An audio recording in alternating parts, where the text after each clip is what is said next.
Каналға қош келдіңіздер. Каналға жазылып, лайк басып, пікір білдіруді ұмытпаңыздар. Ақсарбас кітабы. Екінші цикл. Адасушы. Қыр халқының туыстық ара қатынас қашанда берік. Ақсарбас мектепте оқыған кезінде және студенттік шақта да дала төсіне жиі келіп, ағайындарының арасында дем алып аң аулайтын. Міне, осы кезде ол түз төрінде ғана ашылатын ерекше қасиеттерін сезе бастады. Бұл кейін оны өз эволюциясының тұғырына көтерді. Сол себепті ол аса жауапты шешімдерді міндетті түрде қырға шығып, халқымен бірге қабылдайтын. Ұлы даланың кіршіксіз аурасынан ерекше қуат алып, биік дүниелермен байланысқа шығатын еді.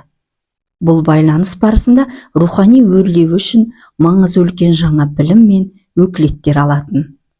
Қырғауыл жауған күн. Далада жүргенде кармасының қысқарып тез шиыршықтала бастағанын Ақсарбас бозбала кезінде байқады. Нағашы ағасы тұратын ауылға қырғауыл атуға алғашқы келу еді. Ақсарбаспен бірге қазақ халқына құрметпен қарайтын құрдас досы да келді. Дала халқының арасында болып қайтуға ол өзі ниет білдірген болатын. Ақсарбас досы екеуі әуелі ауыл маңында қырғауыл аулады. Қонақ үшін бұл қызық саят болды. Ал Ақсарбас үшін балалықтың бал дәурені өткен мекенге шомылған, өзеніне салқын судан жаурағанда жата қап, жылынған ыстық шағылдарына жасалған зиярат еді. Ауыл маңындағы аңшылық онша олжалы бола бермейді. Алайда олардың қоржыны құр қайтқан күні болған жоқ. Атты аяғында қойшыларға қыстау салып жатқан нағашысы келіп, таңертең алыстағы көлдерге аттанатынын, нағыз аңшылардың не екенін сонда көрсететінін мәлімдеді. Үшеуі алаугеуімнен шығып, ауыл ауқаттыларының жүргелі тұрған жүк машинасына жақындады. Қозғала бастаған көлікке секіріп мінген олар сапарларымен сәлемдесіп, отыратын жайлы жер іздей бастады. Ақсарбас аңшының жіті көзімен жолаушыларды бір шолып өтті. Сонда олардың қаруының сай екенін, кейбіреуінде бұл өңір үшін таңсық, құлақсыз, қосаусыз мылтыққа дейін бар екенін байқады. Киімдері де үйлесімді, барлығы кенеп, күрте мен аңшының ұзын қоныш етігін киіпті. Машина бортының бір бұрышында аңшы жабдығы. Бір жәшік шарап пен сыра, бір дорба тұз, тіпті қазан ошағына дейін бар. Қысқасы, жабдық жарағы өте жоғары деңгейде екенін көріп тұрды. Бұндай дайындықты көрген Ақсарбас мақталы сырма күртесі мен нағашысы кигізген ескі керзі етік үшін ұялды. Аңшылардың қолынан сирек көретін оқпаны тозған ескі мылтығын алысырақ тығып тастады. Кенет басшылығы бар кенеп, сулық киген аңшылардың біреуі қораптан асыла еңкейіп, жүргізушіге белгі беріп машинаны тоқтатты. Сосын бұратаналарға деген жиіркенішін жасырмай, қарсылықты қабылдамайтын дауыспен бұлардың түсуін талап етті. Нағашы ағасының өтініш уәжіне құлақ асқан ешкім болмады. Қонағы бірге келе жатқаны, бұнысы дала қонақжайлығын бұзу екені, мұның бәрі келімсектер үшін бос сөз еді. Бұдан кейін сөзге Ақсарбас араласты. 3 адамның машинаға ауыр жүк болмайтындығын, оның үстіне көліктің мемлекеттік екенін естеріне салды. Алайда олар елікпеді. Тіпті нағашы ағасының тым болмаса жарты сағаттан соң жолға тастап кетіңдер, олжаларыңа ортақ болмаймыз деген сөзіне де тоқтамады. Ақырында әбден қорланған нағашысы машинадан секіріп түсті. Ақсарбас пен оның досына да түсуді бұйырды. Қақарына мінген Ақсарбас кетіп бара жатқандарға олжаларың қарғамен сауысқан болсын деп тіледі. Олар болса жауап ретінде қалып бара жатқандардың киім жарағын, әсіресе олжаға арналған үлкен иық қаптарын келеке қылды. Машина бұларды шаңға көміп, алға оза берді. Ал қораптан бізге де ататын аң қалдырыңдар деген көкесін күлкі, әжуа тілектер естіліп бара жатты. Машина соңынан ойлана қарап қалған ағасы. Алыс көлдерге бүгін барудың керегі де жоқ шығар. Себебі күн қан қызыл болып атты. Көп ұзамай батыстан өкпек жел соғады деді. Қыр адамның көпшілігі сияқты, оның да жан дүниесі ойшыл болатын. күйбең тіршілікті жек көретін, шақырмаған жерден аулақ жүретін және жазмышқа сенетін. Ал Ақсарбас бұл кезде әділет туралы өз түсініктерін ғана мойындайтын. Машинаны қайтар жолда тосып алып, дөңгелегінен атуға серт етті. Алайда нағашысы жиеніне басу айтып, аң аулаудың жаңа шешімін ұсынды. Яғни қалыңға тіке беттеп жол бойы аң құс қағу керек. Ортада өзі Ақсарбас бен досы қос қапталда жүреді. Құсты ең жақын жүрген атады. Мылтықтарын оқтап шеп құрған бұлар нағашысына бала кезден таныс шағылдағы шиырлы аңшы соқпақтармен алға жылжыды. Небәрі жартақ сағаттан кейін басталған саят Ақсарбастың барлық ренішін ұмыттырып жіберді. Аңшылық жерлігінде жүріп, бұлар түбектен ағатын, жағасында сырбаз қырғауылдар үйірімнен өріп жүрген жыланшақ өзенге қалай жеткендерін аңғармай да қалды. Қырғауыл аулауды алғаш бастаған Ақсарбас қалың бұта арасында тұрып, төбеден ұшқан қырғауылды қас қаққанша қағып түсірер, мүлт жібермес мергендіктің құдіретін таныды. Қаланың ішінде ол шетелдің алысқа ататын ірі калибрлі мылтығына қарағанда бытыраны кең шашатын қысқа оқпанды қарудың артық екенін пайымдады. Мылтықтың қатты тепкісін сездірмейтін мақталы сырма, керзі етік және тізесіне былғары қаптаған ыңғайлы шалбары мен нағашысына дән риза еді. Тегіне орай Ақсарбас тумысынан аңшылыққа құмар болды. Өйткені баһадүр бабалары ұрыстан бос уақытта жаугершілік машағынан айырылып қалмас үшін үнемі аңға шығып отыратын. Қонақтарының аңшылыққа жан тәнімен кіріскеніне қарап, ағасы өз міндетін ойдағыдай атқарғанын, енді бауырларына арнап патшалар жейтін тамақ әзірлейтінін мәлімдеді. Ол әуелі лаулатып от жақты. Сосын ең ірі 2 қырғауылды таңдап, олардың шек қарнын алып тастады. Әрқайсының ішіне бір-бір шөкім тұз салды. Содан соң құстарды қауырсындарының сыртынан айналдыра балшық жақты. Алау ортасынан шұңқыр қазып, құстарды соған салды. Шұңқырды көміп, үстіне шоқ сырып, ағаш қалаған соң кешке дейін үзіліс жариялады. Бұл кезде күн тас төбеге көтеріліп, құс біткеннің бәрі бұтаның көлеңкесіне тығылып қалған. Аңшылар да қатты шаршаған еді. Қонақтар өзенге шомылып, салқын жерге олжаларын ілгенше тамақта даяр болды. Нағашысы оттың күлін бір шетке сырып, қуырылып қалған құс етін суырып алды. Содан кейін қулана жымиып, саз қабыршықтарын сындырды. Қауырсыны мен терісі сазбен бірге сыпырылып, түйе жапырақтан жайылған дастархан үстіне буы бұрқыраған аппақ ет түсе қалды. Бұл еттің дәмін Ақсарбас өмірі ұмытпайды. Ұзаққа созылған аялдан соң нағашысы саят жалғасатынын хабарлады. Күн батуға еңкейді, енді құс қанатын түзейді. Солай болды да шеп құра жылжыған аңшылар бұтаны сүзіп, барлық оқтарын жұмсап, жарты сағатта мол олжаға кенелді. 3 үлкен 2 қап олжаға лық толғандықтан ауылға жетуге шама қайда. Жүргінші көлік кездесер ме деген үмітпен олар жол бойына шықты. Аңшылар ақырындап үздік создық жүріп келеді. Алда басқаларына нәулетті Ақсарбаздың досы, ортада Ақсарбас, ең соңында асықпай нағашысы келе жатыр. Ол артынан таянып қалған машина шуылын естіп, көлікті тоқтатты. Бұл биік бортты жүк машинасы екен.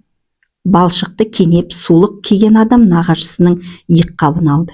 Ал қасындағылардың біреуі көтерілуіне көмектесті. Ақсарбас нағашысына бағышталған құттықтауларға құлақ тұрды.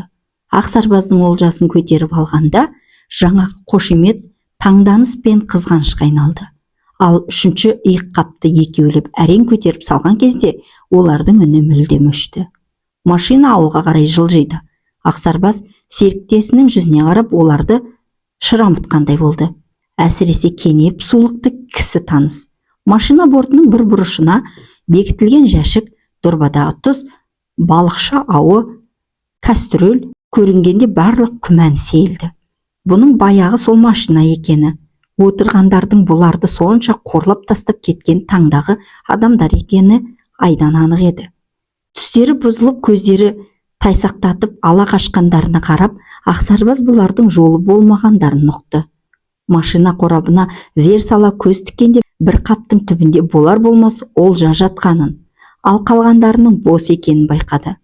Ақсарбаздың тілі студенттік ортада адамды жер қылатын асқан уыттылығымен ерекшеленетін.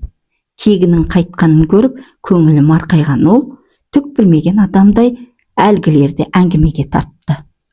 Олжаларыңды қайда жасырып қойдыңдар деп сұрады. Өздерін машинадан түсіріп кеткен кісі көлде қатты жел тұрып, үйрек ұшпай қойғанын, бар болғаны 2 шүрегейді місе тұтқанын міңгірлей баяндады. Отырғандардың бағына орай Ақсарбаздың көкесін монологы ұзаққа созылған жоқ. Машина межелі жерге әпсетте жетіп, жолы болған жүргіншілерді ауыл шетіндегі нағашысының үйіне жеткізіп тастады. Қоштасарда ағасы жүргізушіге мол үлес ұсынды. Бұл Ақсарбаз үшін түсінікті еді. Осыдан соң нағашысы оны қайран қалдырып, машинада отырғандардың әрқайсына, тіпті өзінің қонағы мен жиенінің алдында қорлап кеткен кісіге дейін бір-бір үлес берді. Одан соң нағашысы құттықтап келген көрші қолаңның бәріне олжа таратты. Бұл дәстүрді Ақсарбаз бала жасынан білетін. Сол себепті нағашысына бұл жоралғыны атқаруға қуана көмектесті. Бірақ өзін өкпелетіп, қорлаған жанға қайырым қылуға Ақсарбаз әлі дайын емес еді. Кешкі ас үстінде ағасын бұл ісінің мәнісін сұрады. Ағасы түз адамына тән тапқырлықпен тура жауап берді. Таспен ұрғанда аспен ұр деген. Нағыз еркек үшін өзі таппаған олжаны пісіріп жеуден асқан қорлық жоқ. Мен бәрін өз салтыма сай істедім. Олар өз салтын ұстанды. Мейлі, үйіне барғанда олжа кімдікі екенін мойындаса болғаны. Нағашысы қонақтармен бірге машинадан түсіп кеткенін, олардың еңсесі түсіп жаяу бара жатқанын біраз жұрт көрген екен. Бір қалыпта ауыл өміріндегі бұл оғаш оқиға әп-сәтте сансақ жүгіртіліпті. Ақсарбаздың туыстары бұған қатты күйінген, бірақ қорлаушылардың қалай масқара болғаны, нағашысы кісілік салтын қалай қолданғаны жайлы хабар ауылды алдыңғы әңгімемен қатар аралап кетті. Үй іші құтты болсын айтқан туыстарға толды. Ақсарбаздың әжесі қуаныштан жүзі нұрланып, сүйікті жиенінің олжасынан қуырылған ыстық қуырдақты келген қонақтарға сұнумен болды. Қонақ үсті-үстіне келді. Аңшылар кезектесіп саят барысын әңгіме қылды. Ақырында түн ортасы ауа қонақтар тарап, әрқайсысы дала салтына сай олжадан үлестерін алып қайтты. Ол кезде Ақсарбаз дерекке және әділет жайлы өз түсініктеріне ғана сенетін жаста еді. Алайда без бүйректікпен басталып, ізгіліктің зұлымдықты жеңуімен аяқталған осы оқиғадан көзге көрінбес әділеттіліктің болуы мүмкін екенін ұқты. Ал нағашысы игі іс қарапайым сөзімен бүкіл өміріне жетерлік карма сабағын берді. Санасында осынау қызық күннің оқиғаларын сан рет тірілте жүріп, Ақсарбаз мынадай қорытындыға келді. Жамандыққа үнемі жамандықпен жауап беру шарт емес. Егер сенің бір жаққа баруыңа қарсылық туса, ол сен бармайтын орын болғаны. Сені қуанғанның бәрі саған жау емес. Керісінше ол өзіне ғана тиесілі ортаға сені жібермей, тағдырдың қалауымен орындап жүруі мүмкін.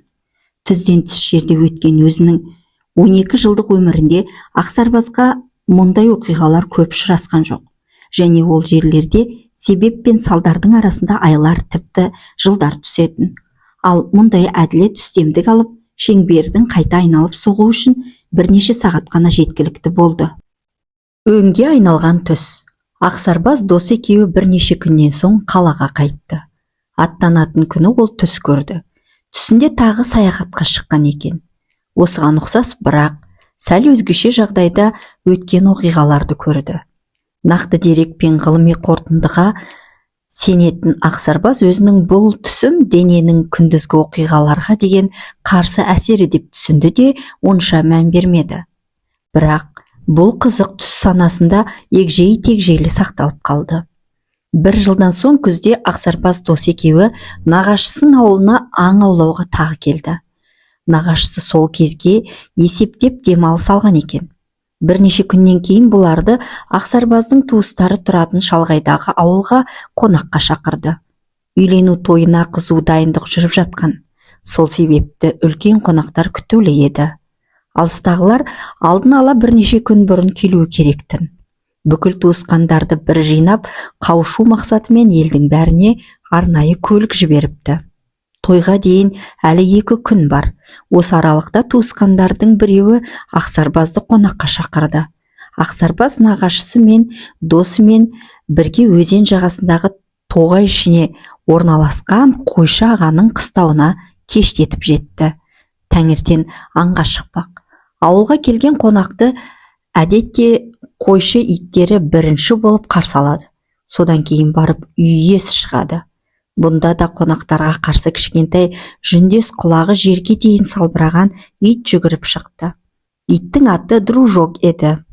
Қонақтарға ықылас көрсеткен ол Ақсарбазға көбірек ұмтылып, оның қолын жалағысы келіп, тұмсығымен түрткілеп иіскей берді. Әлде бір таныс иісті есіне түсіргісі келгені айдан анық еді. Ол тіпті қонақпен бірге үйге де кірмек болды.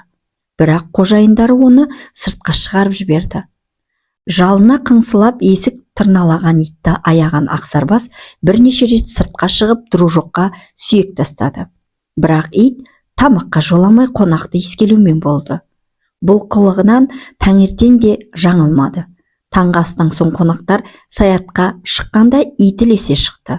Ақсарбаз өтінгесін Дружоктың иесі итін бос қоя берді. Осыдан кейінгі оқиғалардың басты кейіпкері осы ит болды. Әуелгіде аңшылар соқпақты қуалай жүріп, қалыңнан ашыққа шыққанша асықты. Алдарынан терек түбінде тұрған бірнеше машина мен түгелі шатырлар көзге шалынды. Аңшылар қосын кесіп өткен бұлар асхана есебіндегі үлкен кенеппен көлеңкелеген жиналмалы үстел басында отырған қысқа буырыл шашты кексе кісіні көрді. Қыр салтымен нағашысы бастап келіп, олар үлкен кісіге сәлем беріп жөн сұрасты.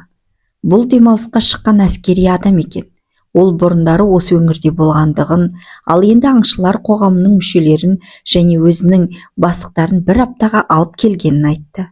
Әңгіме үстінде ол шатыр жаққа көкесімен қарап, менің жалмауыздарым оянды.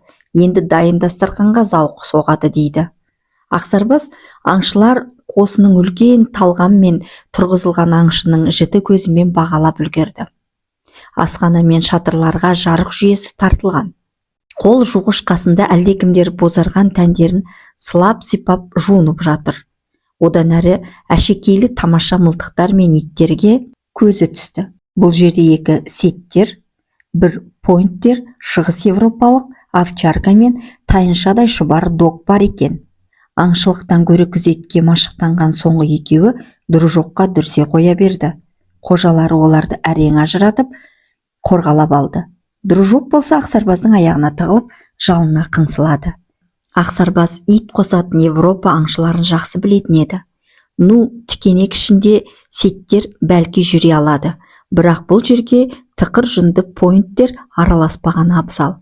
Оның үстіне Ақсарбаз мосқал кісімен бұтаның арасында еш пайдасы тимей, сеттер мен пойнттерді неге алып келгендерін, овчарка мен доктың не керегі бар екенін сұрады. Бұл бастықтардың қалауы деп жауап берді ол. Мен де дауласып тура осылай айтқанмын, бірақ менің сөзімді құлағына ілген ешқайсысы болмады. Мына иттермен қабан мен елікті қамақсы келеді. Бұл иттер батпақтың құсын ғана аңдуға бейімделген. Ал шіл болса, қашан үстінен ит шыққанша ұшпай жатып алады. Бұл ашық жерде ғана жақсы. Ит аңшыдан көп озып отырды. Пойнттер құсты сезінгенде тік тұрып алдыңғы аяғын көтереді. Ал сеттер құс табылғаны жайлы белгі беріп жерге жата қалады. Аңшы асықпай келіп атуға ыңғайланғанда ғана бұндай иттер иесінің белгісімен құсты үркіту әуеге көтеріледі. Аңшы ұрымтал жерден ата береді. Ал мынандай бұта ішінде шалт қимылдап көздемей ату керек. Оның үстіне иттің дыбысын естіген қырғауыл ешқашан тығылып жатпайды. Бұл жерде европалық ит бітіретін шаруа жоқ. Мосқал аңшы қонақтың аңшылық қыр-сыры жайлы айтқан пікірлерін жоғары бағалады. Аттары алдына тап осыны айтқандай, бастықтары бұны келемеш қылыпты. Міне, бірнеше күннен бері ұлы екеуі басшылықты өз есебінен тамақтандырып күтіп жатыр. Ертең жексенбіде демалыстары бітіп үйлеріне қайтады. Бұдан соңғы рет дүркіретіп аңға шығып, барынша мол олжа таппақ. Сөйтіп үйлеріне және бұлардан да жоғары басшылыққа тарту таралғы алып бармақшы. Ақыры қол жуғыш жанындағылардың бұратаналарға назар ауды. Арасындағы бір қалжыңбас бұлардың киім қаруын мысқылдай бастады. Әсіресе сабалақ жүнді кішкентай дружок бұлардың күлкісін келтірді. Оларға бұл ит осы пақыр аңшылардың сыйықсыз серігіндей боп көрінді. Ең соңында құсқа арналған иыққаптар тап былғарыдай келемеш нысанына айналды. Қылжақбас оның айтақшы иелері қосылып, Ақсарбаздың құлағына таныс сөздер келіп жетті. О мырзалар, мыжырайған мылтықтарыңмен құстың бәрін қырып тастап жүрмеңдер. Әйтпесе мына дәу қаптарың олжаның салмағына шыдамай сөгіліп кетіп жүрер. Ал иті қандай шіркін, шамасы құс төресін ұстауға арналған ерекше тұқым болса керек. Бұрынғы естігеннен айнымайтын сөз. Әсіресе алдында тұрған адамдардың бет құбылысы жадында былтырғы оқиғаны жаңғыртты. Ол өзінің өткен жылғы көрген түсін бүге-шігесіне дейін есіне түсірді. Көрегендігіне сеніңкіреме, әсіресе түс соңындағы елестерді үркітіп алмасы үшін Ақсарбас келімсектерге жол болсынды ғана айтты. Мосқал адаммен қоштасқан үшеуі әрі қарай жүре берді. Кетіп бара жатып Ақсарбас мосқал кісінің дауыс көтере сөйлеген естіді. Жергілікті адамдарға бекер күлесіңдер. Бұлар өте кішіпейіл дархан халық. Менің күлгеніме үнемі қуанып отырады. Қылжақ қылғандарыңа артынан өкініп жүрмеңдер. Барлық будан иттер сияқты дружок та өте зерек еді. Ақсарбаздың көңіл күйін дөп басқан ол аңшылық қабілетін табан астында дәлелдеді. Олар 10 қадам жасап үлгерместен дружок бұта ішіне зып беріп кіріп кетті. Сәлден соң оның әуп еткен даусы естіліп, артынша таныс шу шықты. Әп-сәтте тікенек арасынан қанаты сартылдап қырғауылдың әдемі қоразы көтерілді. Ақсарбас қырғауылға ең жақын тұста еді. Нағашысы мен досы алға озып кеткен. Әкесінің көне мылтығын шалт көтерген Ақсарбас тирдегідей мәнермен көздеді. Гүрс еткен мылтық үнімен әуелеп барып құлаған қырғауылдың бұрқ еткен қауырсыны Ақсарбасқа әділет үстемдігінің салютіндей болып көрінді. Дружок бұл кезде екінші қырғауылды қайырып алып келді. Таңғы аспанға тағы бір салют атылды. Олжасын жинап жатқан Ақсарбас нағашысының құптай қол көтергенін байқады. Осыны көріп тұрма деп Қылжақбастарға бұрылды. Иә, олар көріпті. Асыға басып шатырға кіріп бара жатқан манағы сайқымазақтың мықшиған жотасы көзге шалынды. Тоқмейіл бастықтар да сілейіп тұрып қалыпты. Ал айызы қанған мосқал кісінің өз адамдарына үстелді жұдырығымен тоқпақтап, әлденені батыр айтып жатқанын байқалады. Дружок шамасы өзін кемсіткендерді мүлде жер қылуға бекінсе керек, нысанаға тағы бір қырғауылды айдап шықты. Содан соң шеңгелге кіріп ұзаққа жоғалды. Біраздан кейін бұтаның ішінен атып шығып, жұрттың көзінше Ақсарбаздың аяғының астына тістеп әкелген қырғауылын тастады. Дружоктың алып шыққаны орашалақ аңшылар жаралап, асыл тұқымды иттері таба алмаған, сондықтан азапты өлімге бұйырылған қырғауыл екен. Ақсарбаз мұны құстың сынған қанатына қарап бірден түсінді. Ақсарбаздың қошеметіне құйрығын бұлдаңдатып, қуана үрген дружок бұта арасына кіріп кетіп, тағы бір жаралы қырғауылды алып шықты. Мұның бәрі сілтедей тынған Қылжақбастардың көз алдында өтті. Нағашысы итпен аңшыны меңзеп, келімсектерді келе-келей күлді де Ақсарбазға кеттік деп белгі берді. Әрі қарай оқиға өткен жылғы нұсқа бойынша өрбіді.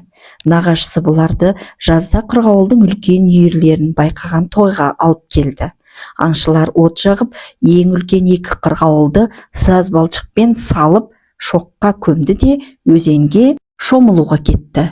Түскі тамақтан соң нағашысы таңғы олжаны алып тойға дайындық жүріп жатқан ауылға тартты. Аңшылық билігі өзіне тиген соң Ақсарбаз өткен жылдың оқиғаларын толық қайталауды қалап, бүгінгі аңшылықты қалай аяқтасам екен деп ойланды. Ішкі түйсік оқиға тізбегінің ширатылып келе жатқан түсінде көрінгендердің айна қатесіз қызғалдақты қайталана бастағанын сездірді. Әріректе бәсекелестерінің ауыр мылтықтарының гүрсілі естіліп жатты. Атыс Қарқынның бей-берекет ұлғаюына қарап, Ақсарбас олардың қашқан құсы соңынан қолай атып жатқанын түсінді. Мұның бәрі қырғауылдарды мылтықтың қарамы әзер жететін жерге үркіткен иттерінің кесірі еді. Сол аңшылар үркіткен қырғауылдардың қол созым жердегі шағылдың қамысына келіп қонып жатқандарын көрді. Бұл байқанғандарынан келесі әрекет жоспарын қорытты. Ақсарбас кешке дейін үзіліс жариялап, дос екеуі бос гильзаларды оқтауға кірісті. Іңірге таман шағыл ортасындағы қамыстарға бет алды. Бәсекелестіктің мылтық күрсілі жақындай түсті. Үріккен қырғауылдар шағыл шеңберінің ашыққа шығар мойнына қарай жүрді. Осы ауылдың екі жағына тұрып алған Ақсарбас бен досы өмірінде болмаған саятты бастады. Үздіксіз атыстан құлақ тынады. Тек мылтығыңды оқтап үлгере біл, қалғаны дружоктың жұмысы. Ақсарбас мылтығын оқтап жатып, кешкі ымыртта шағыл үстіне шыға келіп, жоғарыдан төмен қарай есі кете қарап қалған бағанағы аңшыларды байқады. Бұл жердің бедері кейіпкерлері төменде, көрермендері жоғарыда орналасатын римдік театрға ұқсайтын еді. Олар шағыл үстінен бұл ақылға сыймас атысқа мысық құрып қарап тұрды. Өздерінің әбден қалжырағандығы, төмен түсіп қалың қамысты жарып өтуге енді шамаларының жоқтығы, олжаларының таңертеңгі жоспарға мүлде сай еместігі көрініп тұр. Олардың иттері аңшылық қызу мен қырғауылдарды Ақсарбас бен досының бораған оғының астына қуып шығарып жатты. Лажы құрыған ызалы дауыспен бұлар иттерін шақыра бастады. Ең соңынан төбеге мосқал әскери адам көтеріліп, бұл аңшылық хикметті аяғына дейін тамашалады. Қас қарайды, әр атыстың от жалыны зеңбіректің гүрсіліне ұқсады. Бұл көрініс қарт жауынгерге соғыстағы күндерін еске түсірді. Осы кезде қырғауылдар да жер бауырлап қамыстың ішіне қонақтай бастады. Бірақ дружоктың тоқтайтын түрі жоқ. Ақсарбас өзіне қарай екі қырғауылдың ұшып келе жатқанын, қысқа оқпанды мылтығының қарымы жетпеген достарының өзіне ат деп айғайлап тұрғанын көрді. Осы да жетер, олжамызды апара алмай қалармыз деп еді, досы көнер емес. Ақыры Ақсарбас өзінен гөрі көрермен үшін мылтығын сәлмен көтеріп, бірінен соң бірін екі қоразды да атып түсірді. Көрермендерді енді байқаған досының мерейі көтеріліп, ай-айға қарамай бұталардың ішіне кіріп кетті. Әуелгіде олар түтінсіз дәрілі оқтарын атып тастады. Енді өздері дайындаған түтінді оқпен атуға көшті. Қайсар досы дружоктың көмегімен үш бірдей қырғауылды үркітіп, үшеуінде атып түсірді. Түтінді дәрімен оқталған мылтықтың аузынан от бүркеншіден атылғандай бір құшақ жалын төгіліп, атыстан құлақ тұнды.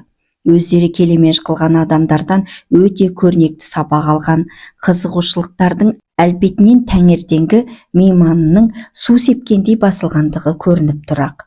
Әскери кісінің жолға шығайық, бұл нағыз аңшы, мергендермен сол жерде жолығармыз.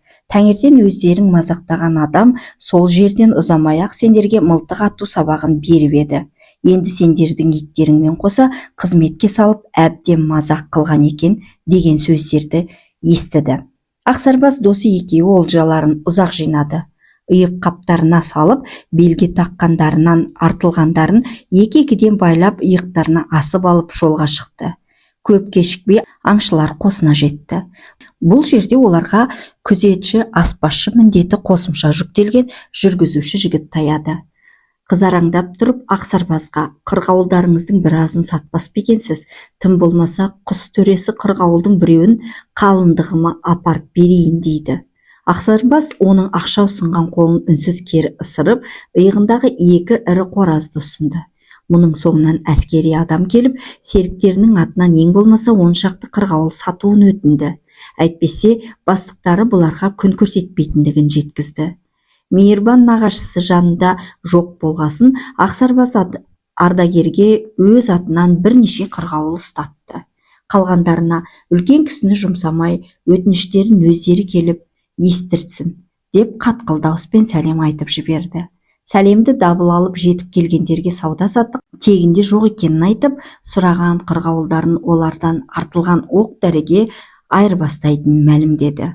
Айырбас екі жаққа да аса тиімді болды. Тау боп үйілген оқ дәрі мен бытыра тағы да бірнеше күнге жетерлік еді. Жүргізуші бұларды үйіне дейін қуана-қуана жеткізіп салып, өзіне тиесілі үлесін тағы алды. Ақсарбаздың туыстары нағашысынан аңшылықтың қалай басталып, келіншектердің таңертең-ақ ұятқа қалғанын білген еді. Бірақ та кешкі тамақ үстінде аңшылар хикаясының жалғасын естігенде балаша қуанды. Әсіресе ұнаған жерлерін бірінен соң бірі келіп жатқан туыстарға қайталап айтуға тура келді. Тек түн ортасында ғана үйлеріне тарқаған қонақтар аңшылардан бір-бір сыбағасын ала қайтқан еді. Бұл қызықты күн осылай аяқталды. Көкпар. Ертесі күні олар жайлаудағы тойға аттанды. Ақсарбас досына халқының салт ғұрпын көрсетпек болды. Бұл тойда Ақсарбасқа осы ғұмырдың мақсат мұратын айқындауға әсер еткен оқиға орын алды. Дәстүрге сай той үстінде аламан бәйге аударыспақ көкпар ұйымдастырылатын еді. Ақсарбас көкпар додасына түсуді лайық көріп, туыстарынан белді ат тауып беруін сұрады. Әдетте қонақтың көңілін қайтаруға болмайды, бірақ бұл додаға ат салысатындай әбден ысылған, ат құлағында ойнайтын жігіттер. Қаладан келген қонақта тұяғының астына тап алып қалсашы, Ақсарбаздың туысқандары тығырыққа тірелді. Бұдан кейінгі оқиға барысында Ақсарбас туыстарының бұның қалауын біліп қана қоймай, ойында оқитынын ұқты. Олар қонақтан ертеңге дейін күте тұрып, таңда үйірден ұнаған аттың өзі таңдап мінуін өтінді. Жас үлкен қария оның басты тосқауыл топта болатынын айтты. Додаға кіргенде әдіс пен айла қажет. Ең бастысы аттың басын меңгере білу керек. Бұл қала тұрғыны үшін қиындау шаруа. Ал тосқауыл тобында көкпар алып шыққан жігітті қалқалау үшін аттылар нөпірінің көп болуы шарт. Ақсарбас ақсақалдың айтқанын құп алып, таңертең ат таңдауға келді. Көзіне оттай басылғаны жылқы ішінен дараланып көрінген шоқтығы биік сирағы ұзын қоз мойынды ақбоз арғымақ еді. Ақсарбас таңдайын қағып, тегінің намысын қорғауға лайық арғымақты нұсқады. Қасындағылар бір-біріне қарап жеңіл күрсінді де айғырды ұстап ерттей бастады. Біраз уақытта соң арман еткен арғымағының үстіне денесін тәкәппар ұстап, Ақсарбас көкпар өтетін жерге қарай беттеді. Топтың ішінде өз орнын ол жақсы жаттап алған еді. Көкпар басталып, додадан біреу серкені алып шыққан кезде бұларда атын қамшы басты. Ақбоз әп сәтте бауырын жазып, топтан суырылып шыға келді. Қарсы соққан желден құлақ шулдайды, алайда бұл шабыс бірнеше шақырымға ғана созылды. Бірте-бірте айғырдың орнына басылып, шабысынан жаңыла бастады. Әуелі желіске, одан аяғына түсіп, ақырында төбеге ұрғандай тұрды да қалды. Ақсарбас аттың дір-дір етіп, ауыр дем алып тұрғанын көрді. Ол туыстарының немқұрайлығының ертегідегідей әдемі атты мақтаған бұның сөзін көздерін тойдырта сүлей соқ қабылдауының сырын енді түсінді. Мейірбан туыстарының өзін жақсы танығандығын және тек осы атты ғана таңдайтынын білгендігін, сөйтіп қонақжайлықтан еш ауытқымастан өзін қатерден алып қалғанын ұқты. Ақсарбас сондай-ақ аурулы атты өз еркімен таңдап, өзін өзі ойыннан шығарғандығын пайымдады. Кейінірек туыстары мас басшылардың бірі аң қуып айғырды зорықтырғанын, өздерінің оны емдеп үйірге салуға ғана ұстап жүргендігін айтып түсіндірді. Дода алыста өтіп жатты. Тосқауылшылар олардың соңынан шауып жөнелді. Ақсарбас атты аяп ерден түсті. Тізгінін жетелеп түбекке қарай жүрді. Айғыр біраздан соң терін басты. Ақсарбас ешкімнің көзіне түскісі келмей, атын ақырын аяңдатып, түбектің қарсы жағына кеп кірді. Алайда жұрт оны күтуде еді. Ең ет жақын туыстары шағылға шығып, алысқа мазасыздана көзін тігіп тұр екен. Ақсарбазды көре сала, әйел адамдар жанына жүгіріп келіп, бұны аман жеткізгені үшін атты аялай сипап еркелете бастады. Олардың мейірбан ұяң жүздеріне қарап тұрып, Ақсарбас өзінің ашуын ұмытып кетті. Жүрегін өз халқына деген аянышын ащы өксігі құрсап алып еді. Ол бұрын да халықтың өз дәстүрінен тая бастағанын, ауыл тұрғандарының маскүнемдікке салынғанын, бұл әдетте малшылар әулетіне жеткенін күйіне байқағанды. Әйелдердің өзі арақ ішетін болған. Олардың енді қандай ұрпақ туатынын болжау қиын емес еді. Бұл ақ жүрек мейірбан да сенгіш халықтың болашақ тағдыры не болмақ? Шынымен ақ жат идеология мен жалған мәдениеттің тұңғиығына батып жоғалмақ па? Олай болса, атомдық компьютерлік өркениетке еш керегі жоқ. Бұл халықты табиғат неге жаратты? Және осыншама қорлық пен қасіретке неге салды? Егер бұл жай сынақ болса, онда сынақты жүргізуші аса қатыгез болғаны. Ал егер тығырықтан шығар жол болса, қайда ол жол?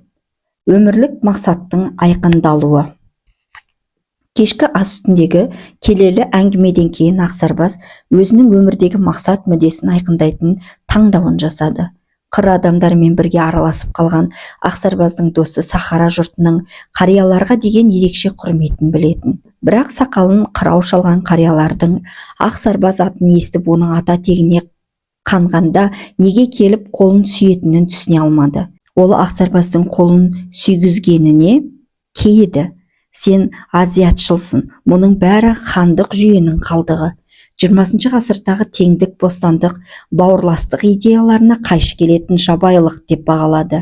Ақсарбас осы жерде шыңдап ашуланды. Қонаққа дала салтына килікпеуін ұсынды. Өзінің славяндық тамырының шежіресіне дұрыстап үңіл. Егер 20 ғасырдың аяғында еліңде патша мен дворяндар, ұлттық интеллигенция сақталса, қазір қандай болар еді, деді үстемелеп. Ақсарбаздың сөзі ұзаққа созылар ма еді? Алайда ақсақалдар қонаққа біздің бұл баламызға көрсеткен құрметіміз, оның аталарына, қазақтың елдігін сақтап қалған ұлы хандарға деген сый құрметіміз. Сол себепті бұл жерде ешқандай низам бұзылып тұрған жоқ деп түсіндірді. Аз-аздап Ақсарбаздың ашуы тарай бастады. Кезінде ойын секілді қабылдаған балалық шағында алған батасы есіне түсті. Бұның ойын емес, үлкен ғұрып екенін ұқты. Бұл қазақ халқымен өз тегі арасындағы рухани келісімнің өзі арқылы жасалуы еді. Елінің бұл келісімге адал екенін Ақсарбас қазіргі көрсетілген сый құрметтен түсінді. Ендеше бұл да өз сертіне адал болу керек қой. Ақсарбас жадында қарияның бата сөздерін қайта жаңғыртты. Оның сол құдіретті сәтте ерекше жан толқынысы үстінде болғанын есіне түсірді. Ата-анасы да өздерін асқан салтанатпен ұстады. Әжесімен сөзге сараң, атасының қара сақалды жүздерінен мейірім төгіліп тұрды. Осының барлығы санасында жарқ етіп өткен Ақсарбас бар күшімді, барша қабілетімді халқыма, туған далама бағыштаймын деп ойша ант берді. Енді оның мақсаты айқын еді. Ол өз халқына қызмет ету. Ал бұл үшін аса маңызды бір нәрсені еске түсіріп, кейіннен халқының тағдырын өзгертуге жетерлік күш табу үшін өз бойынан әлдебір білімді оятуы керек еді. Осылайша Ақсарбаздың екінші циклы аяқталып, ізденуші деп аталатын келесі циклы басталды.